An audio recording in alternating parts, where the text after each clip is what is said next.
వారి ఇబ్బందులలో పరామర్శించుట.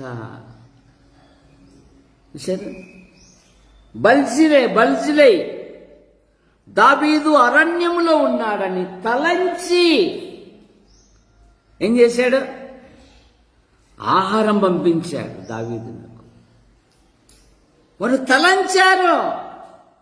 ఒరే కన్న కొడుకే, కన్న తల్లి మీద కత్తెత్తాడు, చెప్పులు వేసుకోవడానికి సమయం లేదు కదా అని దావీదు అరణ్యములో ఉంటే, దేవుని మీద ఆధారపడిన దావీదుకు దేవుడు బర్జిలై అనే సంపన్నుడు ఆహారం పంపాడు.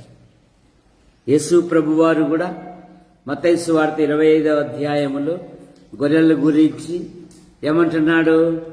నేను ఆకలి కొంటిని, నేను దిగమ్మగిలిగా ఉంటిని,